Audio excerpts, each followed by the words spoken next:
Good morning and welcome again to the Haven Financial Group radio show. Thanks for listening. Give us a call at 612-504-8400 or visit us online at havenfinancialgroup.com where you can find all kinds of, as you mentioned, Kim, all kinds of classes that we're teaching throughout the metro area. And again, Social Security is just one of those discussions that, you know, people have questions on. And that's our job description at Haven, is to answer questions.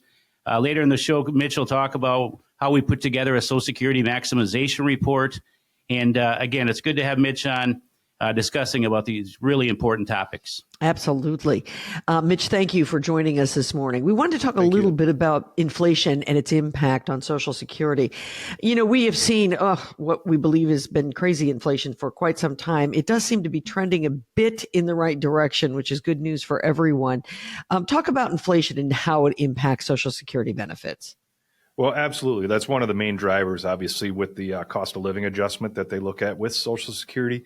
But over the history of Social Security, it's never really keeping up with inflation, right? Obviously, we get a cost of living, and we've had a few really good years these last few years with cost of living adjustments. But as it starts to tailor down a little bit, I mean, in 2025, it's 2.7, which obviously sounds good, but inflation is sitting well over the 3% mark right now that we can look up, you know, obviously on just about anything. But again, we want to be looking at that. The 2024 COLA was 3.2 and even higher those previous years, but we had high inflation.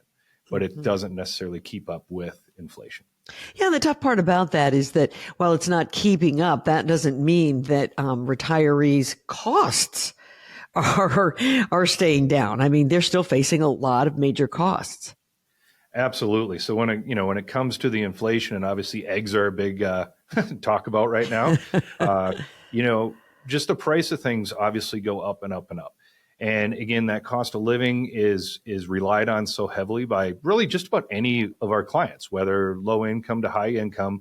It is one of the major players, Social Security, in your retirement income portfolio. Sure.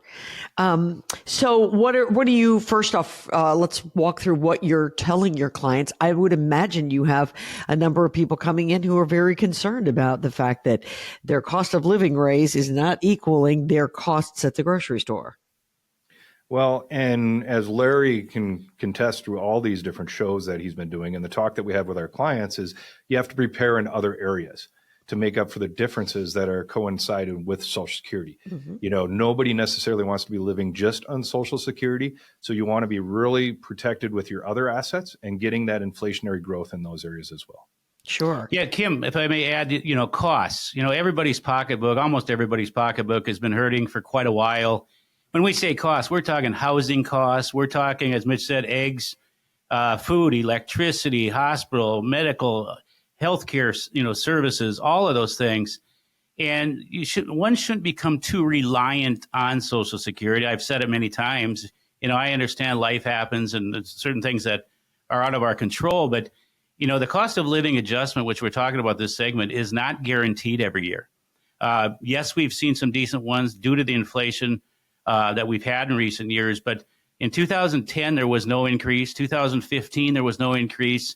For the history buffs that are listening, in 1980 and 1981, we had a 14.3 and 11.2% increase way back in the early 80s. It's not guaranteed, though. So figure out we help people figure out what their other income streams are, what other assets do they have to deal with. Do we need to make some adjustments on their investments? Do we need to make some changes to our strategy? Or does one really need to look at putting pen to paper and say, how do we reduce our expenses? Is there some frivolous spending that we're doing? So creating a budget, yes, I know budgets are not fun for anybody, but they're important just as much for the retiree as it is the young person because, our retirees, most of them are on a fixed income. How can we try to keep up with inflation?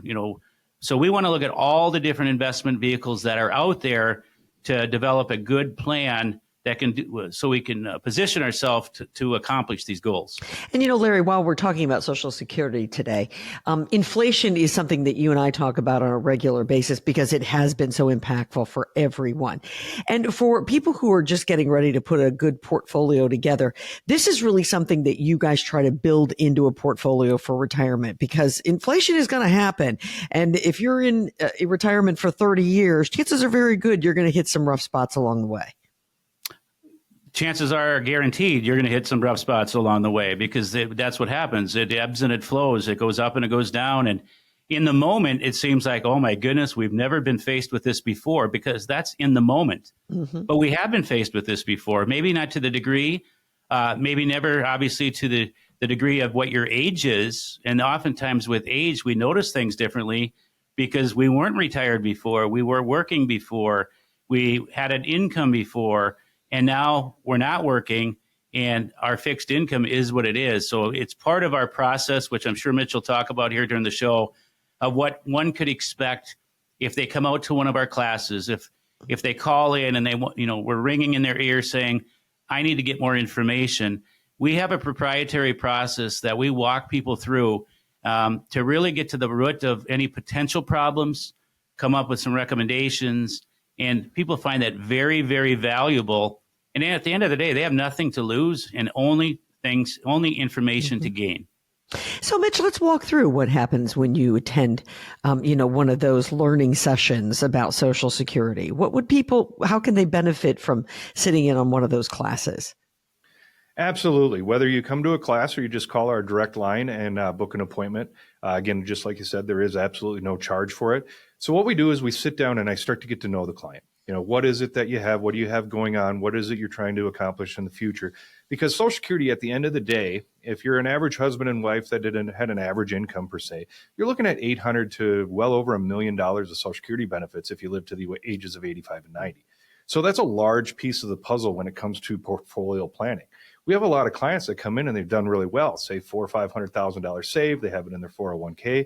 But Social Security actually is a larger piece of that puzzle going forward. So coming in, we get to know some of these things. What do they have? What do they need to accomplish? And then we run a 14-page report, right? Good, better, and best on how and when to take Social Security based on, life expectancy and that conversation that we have, wanting to get to really know you. Because I know on the Social Security website, they have a slide bar and you can adjust that slide bar and get an idea of what that benefit might be. But that's not really telling you anything in the long run, because it all coincides with all the other aspects that you have inside your portfolio. Are you going to work? You can have a part-time job. Should you delay? Should you not? And again, we're always talking about the tax, but it's a way we want to get to know you. Again, fiduciary type investments, investment advising is what we want to be talking about. We want to get to know the client, what their outcomes are, and how do we produce that. And that 14-page report is helpful. And those are the numbers that we'll use when we put any planning together if you decided to do that in the future. 14-page report. That sounds like a lot of pages of report. I can't imagine there's that much to report on me at any point. So what's in that 14 pages? Well, a lot of data. So it's putting inflation in. On average, I'm using about 2% cost of living inflation because that, over a 10-year period, that's kind of the average. Mm-hmm. We want to put that in. Social Security reports that you get online do not. Right? Mm-hmm. They're not factoring in cost of living. So we want to adjust with that. Plus, we're also going to be putting in an average expense. What are your expenses? And we're going to include those with a cost of living increase as well. So we're going to get some real good numbers. And everybody who's come in, and I've had people come in over the years, and they're like, Mitch, I already got an idea. I already know what I'm going to be doing. We run the report. And 9 times out of 10, they change their mentality or their thinking about how and when they take their Social Security benefits. Right. I'm not trying to change that, sure. But the numbers don't lie. Right. Mm-hmm. So that 14-page report it's just eye-opening. Yeah. Larry, again, this is something that as an individual, you don't have access to that kind of information and you don't know about that information. And it's why it's so important to have a partner. Yeah. Well, you don't know. And oftentimes you don't know where to turn to. So if you have questions about what this means for your own financial decisions, you're not alone. I know there's many listeners that go, what is that? What is the truth? What should we do? There's many factors to weigh into this. You have your own personal situation. It's not one glove fits all. Just because your neighbor did something at 64 doesn't mean you should be doing it at 64. There's lots of variables that go into making good, sound decisions So if that's you, give us a call at 612-504-8400. It's a very laid back approach. I know that 14-page report sounds daunting, Kim, but it's really good, better, best based on your circumstances, normal life expectancies. What would be the best decision for you? A lot of times people take that right to the Social Security office when it's their time to turn it on, because it's really a roadmap that simplifies the whole process.